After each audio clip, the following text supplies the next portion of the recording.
Hi guys, I received a message from PPM1122 and it says, "Hey man, do you know how to open the C drive from the CMD?"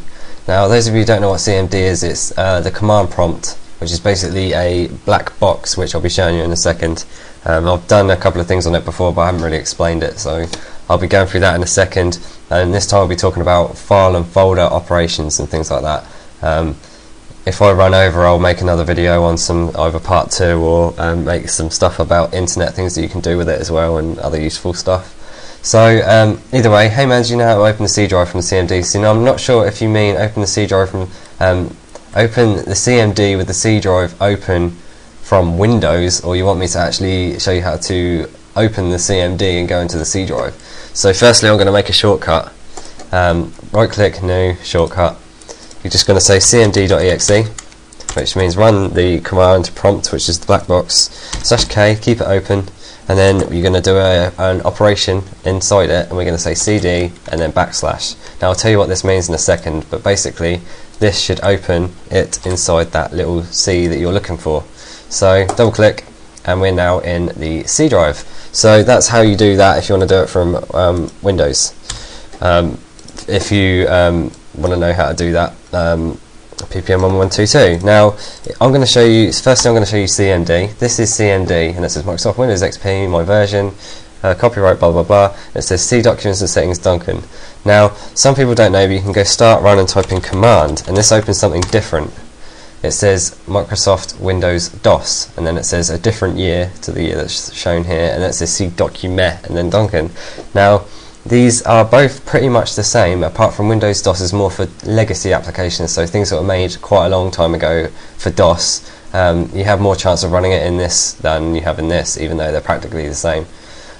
So you'll notice that it says C documents and settings Duncan. Now this is the folder that it's currently inside, that's on Windows. So if I was to go start, run and press dot, you'll notice that these are all the folders that are inside C documents and settings and Duncan. So usually your command prompt will start, if you type in dot into run, it will use, your command prompt will usually start here. It will be C documents and settings or C users or something, and then your name. So yes, so they both say the same thing, but why does this say C document 1 and then Duncan, and this say C documents and settings Duncan? Now the old school DOS limited all characters, all folders and all file names to 8 characters. Before Windows 95 and 98 came along, and then you could make them as up to 255, I think.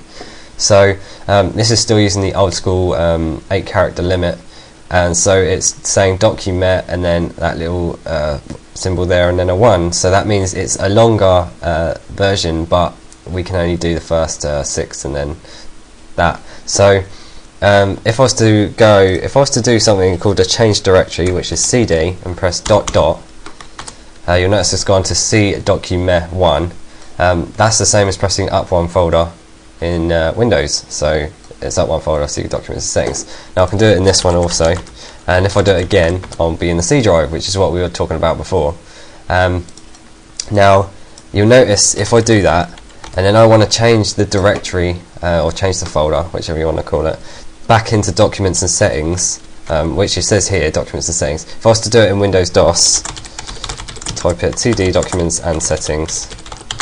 You notice it says too many parameters. That's because it's still got that 8 character limit, so you have to say c document and then that little thing and then 1. So that's command.com. You may not want to try it out because it's very old school, but if you really want the true feeling of DOS, then come back into this one. But for the time being, we're going to talk about CMD. Now this is CMD. We're currently in the C drive, which is the main drive. Now you'll notice if I go back to documents and settings, and I want to change directly to that, and without having to go dot dot dot dot, I just say cd and then \, which is what I did. You'll notice in that shortcut. Now if I could do it another way. I could go cd-c, and then it would do it as well.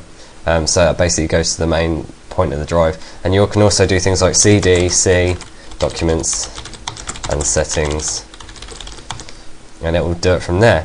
Now if you want to change the drive, so for example if I go on my computer, I've got more than one drive. I've got an H drive, C drive, D drive, E drive, F drive, G drive. Instead of typing that C, you replace it with another letter. So if I say, I can actually do it without typing CD, and then I don't know, H. You can do it this way, I think. Oh no, it just displays it. No, all you need to do is type in H and then a colon, and then it will change to my H drive, which is my recovery drive.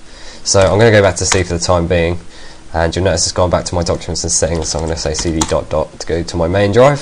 So I'm going to go onto my C drive here. Right, you'll notice that I have all these folders. You'll notice I also have ones that are hidden. I've got loads of random files as well. Now what if I were to display it in this box? I need to say dir. Now that has now brought up a load of stuff here. It's got all the dates that the files have as attributes when they're created, I think, or modified. I think it's created. The time as well. And dir means folder, so ACS is a folder, backup is a folder, backup appends is a folder, and dir Windows, and these are the size of the files, and these are the names of the files. Now if this is too complicated for you, you can do something called an argument, and you can say dir and then /b. Now it'll run the dir command prompt, but it'll do /b, and what b means is bare format.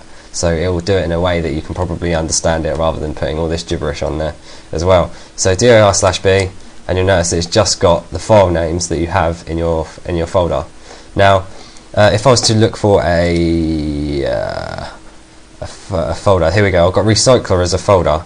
Now, if I want to list just folders, I just say dir star and then dot. This won't become clear at the moment, but I'll explain it in a second. And you'll notice it's come up with it's come up with a .rnd, but it's come up with most of the directories I have. Now you'll notice that I don't have cache, recycler, MSO cache in here. It's kept the hidden folders away. Now if I go into documents and settings, because it's easier to show you with less files or folders, and then go into say dir here, it says all users in Duncan here. Now if I did it on here, it will say, there you go, all users Duncan, but I've got default user network service and local service. So how do I get access to these, or find out if they're here or anything? Well, firstly you can do a cd if you know they're there, and you'll notice it will go into it. But what if you wanted to display it in your little dir command? All you need to do is type in dir /ah. Now it will say display all the things in the directory or the folder with an attribute of hidden. So you say AH, and you'll notice that we've now got all the things that are hidden, so we can now access them. Now dir has got quite a few arguments, because these are called arguments, these slash things. Got quite a few arguments you can do. If I say dir /w, that means wide format. Dir /s, I think, does all the subdirectories in it. So you see it's going a bit nuts now. It's listing all the folders I have inside this folder and every file that's in each one of them. So it's going a bit nuts. So I'm going to press Control and break to stop this. Which other ones? If you want to know what ones they have, because I'm doing dir and then /something, you just need to go dir / and then a question mark, and you'll notice that it comes up with firstly a description of what this command does. It displays a list of files and subdirectories in a directory, and you've got a bunch of attributes here that you can do with it, and then it will show you what each does. So /a displays files with the selected attributes, /b uses bare format, /c displays 1,000 separated and blah blah blah blah blah. Use lowercase, and there's more as well. So there's lots of things you can do here. Now if you have a file, I need to go on something with a file in it, don't I? If I go to Duncan, see if I've got any files here. Here we go. I've got a Google link and a CFG file or something. Now what if I had more than one CFG file, or I just wanted to list that CFG file, but I didn't care about the name. I just wanted to list all the files of one type in a directory. All I need to do is say dir star and then dot, star meaning anything, and then CFG, and you notice it's just come up with the CFG file. Something else to show you, if you want to go into the documents and settings but you can't be bothered to type it out, cd.u, so part of the name, press star, press enter, and it's now gone into documents and settings. Star means anything. It's a great wildcard to use. And also, if you want to, you can press CD and then press the tab key, and you can go. It'll go through all the folders that you have on your drive. So, just some basic file and directory listing commands that you can do. I'm going to have to make quite a few more videos on this because I've got quite a bit to show you. So thanks for watching my video. Please comment, rate, subscribe if you like my videos, and thanks again.